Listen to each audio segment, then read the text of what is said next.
नमस्कार, मैं हूं निवेदिता। लॉकडाउन के बाद ढाबा चलाने के लिए तमाम जद्दोजहद कर रहे 80 साल के बुजुर्ग कांता प्रसाद और उनकी पत्नी की किस्मत ने अचानक उस वक्त पलटी मार ली जब गौरव वासन नाम के एक यूट्यूबर ने उनकी दर्द भरी कहानी को अपने यूट्यूब पेज पर डाला और देखते ही देखते बाबा का ढाबा राष्ट्रीय सुर्खियां बन गया। पैसों की बारिश होने लगी, लेकिन बदले में गौरव वासन को क्या मिला? 420 का केस यानी धोखाधड़ी के मामले में गौरव वासन पर बाबा का ढाबा वाले कांता प्रसाद ने दिल्ली के मालवीय नगर पुलिस स्टेशन में केस दर्ज करवा दिया है और खुद बाबा का ढाबा को 2 दिनों के लिए बंद कर घर चले गए। क्यों बंद हो गया बाबा का ढाबा? कहां चले गए बाबा कांता प्रसाद? कभी ढाबा चलाने के लिए खून पसीना एक करने वाले कांता प्रसाद ने अब अपनी दुकान चलाने के लिए एक मैनेजर रख लिया है और गौरव वासन के खिलाफ केस लड़ने के लिए एक वकील का भी जुगाड़ कर लिया है। पूरे जुगाड़ के साथ उन्होंने शुक्रवार को एक प्रेस कॉन्फ्रेंस भी की और एक के बाद एक कई आरोप लगा दिए। सोशल मीडिया पर अपने बर्ताव के लिए आलोचना झेल रहे कांता प्रसाद ने कहा कि 80 साल की उम्र में मुझे गालियां दी जा रही हैं। मैं यहां तक आप लोगों की वजह से पहुंचा हूं। मैं बहुत गरीब आदमी हूं। कोई कह रहा है कि बाबा लालची है, कोई गाली दे रहा है, कोई कहता है मैनेजर रख लिए। 80 साल की उम्र में गाली सुन रहा हूं। आज भी खुद मैं सुबह 6 बजे उठकर दुकान चलाता हूं। मुझे कोई लालच नहीं है। हाँ जी, उसमें कुछ गड़बड़ी हुई है जो पैसे लोगों ने आपको दिए थे?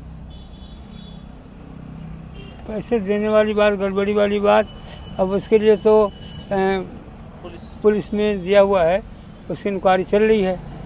तो आप चाहते हैं निष्पक्ष जांच हो? हाँ, उसका जांच होना चाहिए कि भाई दूध को दूध, पानी पानी हो जाए। अक्सर ब्लैक चश्मे में दिखने वाले बाबा कांता प्रसाद अपना दर्द बांटने के बाद 2 दिनों के लिए बाबा का ढाबा पर ताला चढ़ाकर चले गए हैं।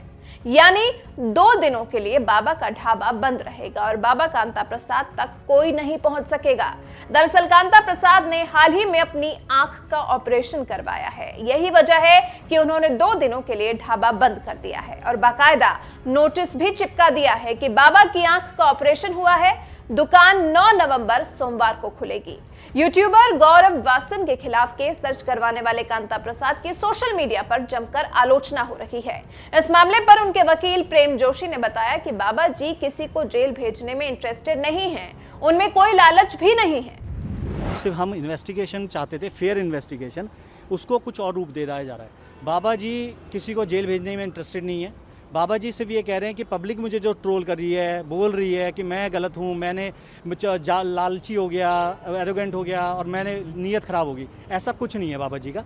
बाबा जी ने जब लोगों ने उन्हें परेशान करा, शुरू करा, लोग पब्लिक उनको इतना सपोर्ट दे रही थी, लेकिन कुछ लोग उनमें से उनको ट्रोल करना शुरू कर दिया, जिसकी वजह से दिक्कत शुरू हुई। और फिर उन्होंने कहा कि आपको पैसा मिला ही नहीं मिला, आप बताते क्यों नहीं, आंसर क्यों नहीं देते, बैंक अकाउंट क्यों नहीं देते। तो इस चीज़ को फेयर करने के लिए इन्होंने गौरव वासन से बात करी। जब पब्लिक ने उन्हें टोल करा 26 तारीख को, गौरव वासन जी आए 2,33,000 का चेक देने घर पे। ये भी वहाँ अवेलेबल थे इनके मैनेजर। इन मैनेजर के साथ उनकी बहसबाजी हुई। बहसबाजी के बाद उनको चीज़ों को और वो पैसे दे के चले गए और रिसीविंग करा गए कि आज तक बोल गए वीडियो में उसी दिन कि हमारा हिसाब आज तक का क्लियर है। लेकिन उसके बाद पुलिस की इन्वेस्टिगेशन में ये पता चला कि उसमें उसके बाद 27 और 28 तारीख को और 1,45,000 2 पेमेंटें और आई है अकाउंट में, जो डायरेक्ट इन्होंने डाल दी अकाउंट के अंदर, और उसके बारे में बाबा जी को पता ही नहीं। तो पब्लिक का ये कहना और फिर उसके बाद उनकी बीवी के अकाउंट उसमें इन्वॉल्व होना, तो ये चीज़ें दिख गई कि कुछ ना कुछ है। हमारा एक क्लेम है फेयर इन्वेस्टिगेशन हो, या तो पहले गौरव जी खुद आके हमें बता देते चीजें।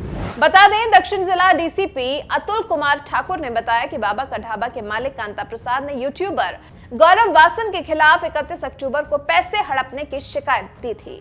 शिकायत में बुजुर्ग ने कहा था कि मालवीय नगर में हनुमान मंदिर के पास उनका बाबा का ढाबा नाम से ढाबा है। अक्टूबर महीने के आखिर में गौरव वासन उनके पास आए और उनका एक वीडियो बनाया। इस वीडियो में बाबा का हाल दिखाते हुए लोगों से सहायता करने की अपील की गई थी। गौरव वासन ने इस वीडियो को अपने अकाउंट स्वाद ऑफिशियल नाम से सोशल मीडिया पर डाला था। शिकायत में यह भी कहा गया कि गौरव वासन ने सोशल मीडिया पर जानबूझकर अपना और अपने परिवार के लोगों के बैंक खाते शेयर किए थे। इन बैंक खातों में काफी पैसा डोनेशन के रूप में आया। आरोप है कि गौरव वासन ने डोनेशन के रूप में आए पैसे में हेराफेरी की और बाबा को पैसा नहीं दिया। हालांकि गौरव वासन ने बाबा कांता प्रसाद के तमाम आरोपों को खारिज करते हुए मानहानि का केस दर्ज करवाया है। बहरहाल इस मामले में गौरव वासन के खिलाफ 420 का केस दर्ज होने के बाद जांच के बाद ही ये सामने आएगा कि कौन सही है और कौन गलत। हालांकि आपकी क्या राय है इस मामले में, कमेंट कर जरूर बताएं। तब तक आइए आपको दिखाते हैं बाबा का ढाबा वाले कांता प्रसाद ने प्रेस कॉन्फ्रेंस में क्या कुछ कहा है। बोलिए बाबा। मैं आप लोगों को धन्यवाद करता हूँ। मास्क नीचे कर दो, थोड़ा सा मास्क नीचे कर आप लोग मुझे यहाँ तक पहुँचाए हो और आप लोग को जैसे मैं यहाँ तक पहुँचाऊँ। मैं बहुत गरीब आदमी हूँ।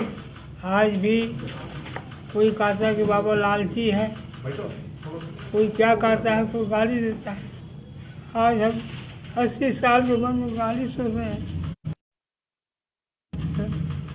और लोग बाग कोई कह रहा कि मैनेजर रख लिए, वो क्यों रख लिए? ये हमारे पास निस्वार्थ है, हमारे पास कोई चीज़ तुम पैसे कोई नहीं लेता हमारे से। आज चल गए जो भी करते पहले पैसे करते हैं। सुबह मैं खुद 6 बजे यहाँ पर 6:30 बजे पहुँच जाता, बड़ी मेहनत करता हूँ। आज मुझे कोई लालच नहीं है। कोई कहते कि बाबा लालची है, पैसे लेके उगड़ गया। कोई कहता बाबा का ढाबा बंद हो गया, कोई कहता बाबा गिरफ्तार हो गया। अब बताइए, 80 साल के बाद बस वही मुझे सुनना था।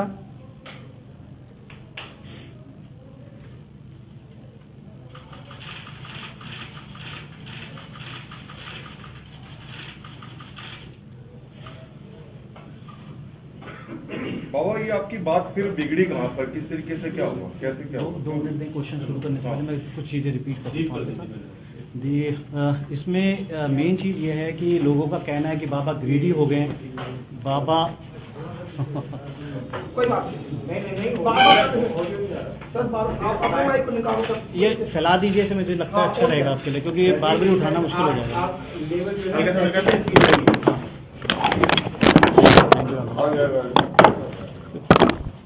काफ़ी लोगों का कहना है कि बाबा ग्रीडी हो गए हैं, लालची हो गए हैं, एटीट्यूड आ गया, काफ़ी चीज़ें लोगों ने दिखाई है।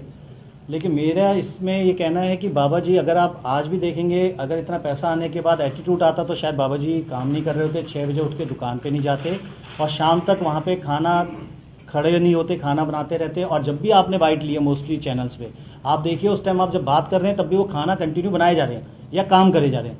तो आपकी बाइट्स के दौरान वो रुके नहीं किसी काम के लिए। आज भी उनके एटीट्यूड में कोई चेंज नहीं है। वो गरीब आदमी सवेरे 6 बजे अभी भी आ रहा है और शाम को जा रहा है।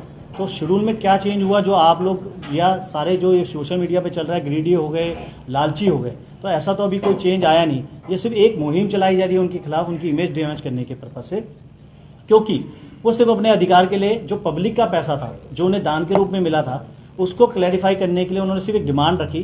पहले कोशिश करी कि वो बात करें, उनसे पूछें, चीज़ों के बारे में क्लैरिफाई करें। जब वो क्लैरिफाई नहीं हुई तो उन्होंने उस चीज़ को आगे बढ़ाने के लिए पहले एफर्ट्स डाले। और उस दौरान जब पहली पेमेंट आई उनके पास, तो उस दौरान भी मैनेजर ये जो अवेलेबल हैं इनके साथ वहाँ कुछ उनके साथ लड़ाई झगड़ा हुआ उनका, उनके ब्रदर का, उस वजह से इनको दिक्कत हुई। तो उसके बाद भी उन्होंने कोशिश करी कि वो कुछ पेपर दें, लेकिन आज तक कोई पेपर उनको पहुँचा नहीं। अगर वो कहते हैं कि हमने सोशल मीडिया पर डाल दी चीज़ें, तो मेरे हिसाब से बाबा 80 साल के हैं, सीनियर सिटीजन हैं, एजेड पर्सन है, पुअर बैकग्राउंड से हैं, अनएजुकेटेड हैं। तो सोशल मीडिया पे जाके उनके लिए निकालना, डाउनलोड करना ये बहुत पॉसिबल नहीं है।